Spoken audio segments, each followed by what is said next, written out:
For 5 years, my house sounded like silence. Not peaceful silence, the kind that presses against your ears until you feel like screaming just to prove you're still alive. Every morning, I woke up before sunrise. I packed lunches, tied shoelaces, washed bottles, scrubbed sinks, and kissed a woman who never kissed me back. If you asked anyone on the outside, they'd say I was a devoted husband, a patient one, a saint, maybe. But saints don't feel this tired. My wife, Megan, had always been close to her parents. So close that when they died in a highway collision 5 years ago, it felt like something inside her shattered permanently. At first, I understood. Grief doesn't come with a schedule. I took time off work. I sat by her side. I held her when she cried. Then weeks turned into months. Months turned into years. And Megan never got out of bed. I don't mean figuratively. I mean literally. For 5 straight years, the bed became her world. Our son, Ethan, learned to walk without her cheering. He learned to read without her sitting beside him. Some mornings he'd ask if Mommy was sick again. I never knew how to answer without lying. I worked 60 hours a week, sometimes more. I came home to laundry piled like evidence of neglect, dishes crusted with yesterday's meals, dust settling like time itself had given up on our home. Megan ordered food when I was gone. When I was home, I cooked, cleaned, paid, provided. We hadn't touched each other in half a decade. No kisses, no intimacy, no "how was your day?" Just breathing bodies in the same house. I told myself it would get better, that one day she'd wake up and choose life again. But one night, something inside me finally cracked. I sat on the edge of the bed, careful not to startle her like she was something fragile that might break if I spoke too loudly. I took her hand. It felt cold, distant. "I know it's been hard," I said quietly. "I know you're hurting, but we can't keep living like this. Ethan needs you. I need you. I miss hearing you laugh. I miss your smile." Her eyes stayed fixed on the wall. "Can you try?" I asked. "Just one step forward for us?" A single tear slid down her cheek. She squeezed my hand weakly. "I don't know if I can," she whispered. And that's when my patience, 5 years in the making, finally snapped. I said, "You have to. You can't stay here forever. I don't care how sad you are. You have to get up." Silence swallowed the room. "I can't do this alone anymore," I added, my voice breaking. "I'm exhausted." She turned to me then, anger flashing through the grief. "You have no idea what it feels like to lose your parents," she said coldly. Something ugly rose in my chest. "You're telling me I don't understand loss?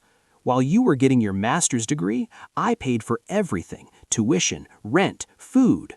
When my brother died, Andrew, I couldn't even attend his funeral because I had to work to keep this family afloat." My voice shook. "When Andrew died, I didn't get to collapse. I worked harder for you, for us." She stared at me like I was speaking another language. "I paid for therapy. I paid for school you quit halfway through. I held you every time you cried, and I was depressed too, Megan. I didn't want to get out of bed either, but someone had to take care of Ethan. Someone had to keep this family alive." Nothing. Not a word. That silence enraged me more than screaming ever could. I woke up Ethan, grabbed my keys, and left. That night he asked me why Mommy wasn't coming with us. "She needs rest," I said. The lie tasted bitter. At the hotel, while Ethan slept, I wrote her a letter. My hands shook as I explained how tired I was, how I couldn't keep working myself into the ground while being the only parent, the only provider, the only adult in the house. At the end, I wrote the words I'd been afraid to admit. If nothing changes, I will have to leave. The next day, I dropped the letter on the kitchen counter before work. She called me screaming. "How could you do this to me?" she cried. "First my parents, now my family?" "We'll talk later," I said. I didn't have the strength. That night, she was standing at the door when I came home, out of bed, for the first time in years. But her eyes were wild. She screamed, threw things, called me selfish, a failure, said I'd never be half the man her therapist was. And that one hit deep. I let her say everything. Then I wiped my face and walked out without a word. I drove aimlessly under city lights, replaying 5 years of exhaustion.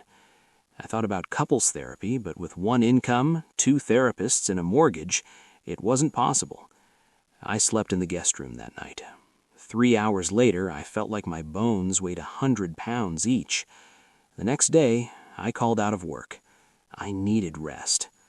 Megan was in the kitchen, cooking. It felt surreal.